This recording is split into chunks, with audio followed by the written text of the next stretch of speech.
Hey there guys, it's Metro, and if you are like me, the shock factor of all the announcements at BlizzCon sent your mind spiraling. I personally found it difficult to get back to my normal attention level for the rest of the first hour of the convention, and as such, I imagine many people are confused about how to perceive Battle for Azeroth, the upcoming expansion. When the expansion was announced, all I was able to focus on was what wouldn't change from Legion, as I wholly regard Legion as a near-perfect product. There are a few small things I do not like across the board in Legion, and it seems that they are all being answered with this upcoming expansion, which you might not even know about if you only paid attention to the few general mechanics that are being added. The idea of the random islands with insane AI and Warcraft 3 objective-style rating sound like fine additions to me, but if people are calling the announcement of Classic a victory for that section of the community, then these 7 things should be seen as a victory over the usual hard swing done on features in between expansions. Number 7, the Stat Squish. So the first look at the Stat Squish at level 110 appears to take a boost quality character to mid the Burning Crusade level gear with about 170 item level and around 1k stamina on their sheet. This time they nerfed the item levels as well as the actual gear in order to squish the characters, and my sources are saying that around 300 item level will be Antorus Mythic gear. So expect that to rapidly double once we're around 120. But the most important thing about this is how it seemingly compacts gear prior to Legion. As a result of this, it will make leveling much smoother, eliminating those massive jumps between the early expansions and potentially nerfing heirlooms considerably. Overall, I am happy that they are choosing to nerf it back to Wrath levels, but worried that we will quickly be back to millions of DPS if the raid tiers work like they did in Legion.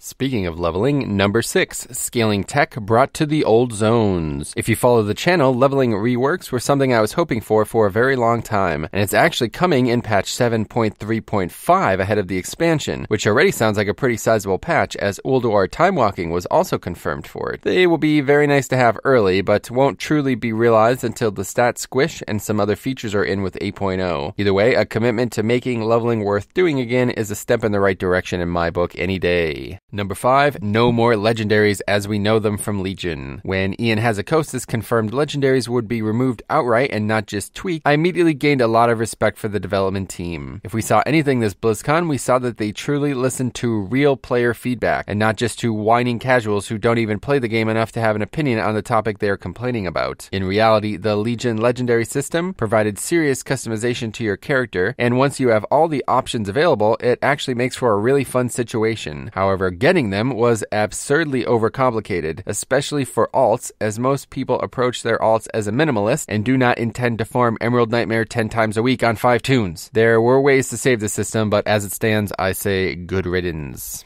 Speaking of that customization, number 4, the Heart of Azeroth. This was talked on less than I expected, and the guy who did so on Friday was not the most eloquent. What needed to be said outright out of the gate was that this was the replacement for both the artifact power and weapons and legendaries, as it now adds that extra talent tree-like feel people have been wanting and that both systems attempted to supply in Legion. It's also known that the effect associated with the items augmented will not be random, and those items will not be able to Titan Forge, allowing you to always seek the best upgrade possible. This was one of the key strengths of Legion to me in the Relic system and Legendary system, and I am glad to see it return without the random elements clouding up potential upgrades. One concern I have is that they're initially going to go with chest, shoulders, and helm, all 3 of which are tier set slots. What does this mean for tier? Wish that question was asked at the Q&A instead of why most bosses have holes in their ceilings. Number 3, Great Legion systems remaining, such as Titan Forging, along with World Quests, Mythic Plus, and AP Style Collection. 4 of the best additions in my eyes to the game any expansion has ever brought. Finally, this BlizzCon was more noticeable for what wasn't removed than what was. After all, as my main man Cop said, if it ain't broke, don't fix it. They could honestly have just re-released some new zones and story without any systems changing outside of legendaries, and I would have been extremely happy. Azerite appears to be the replacement for artifact power, so as long as its collection and catch-up method is as smooth as in mid-Legion, we should have just as much to do outside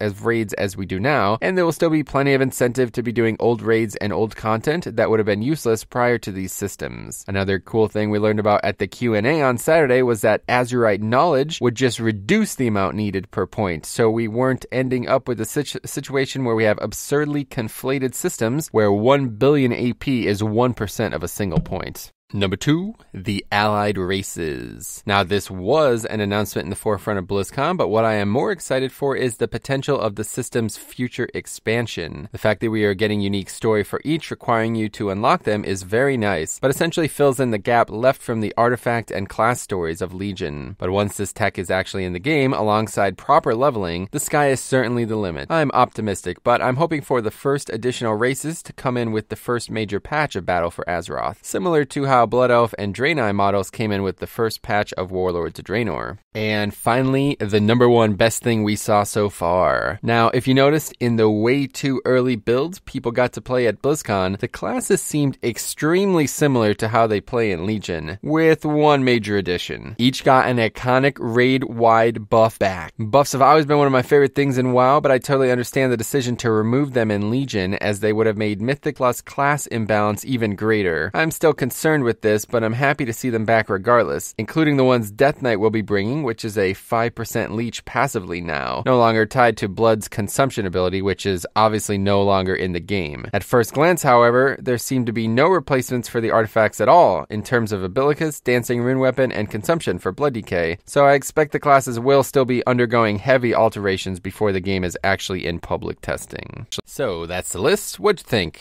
Nah, I'm just kidding. So now that the convention is over, I for one am very excited for the next expansion.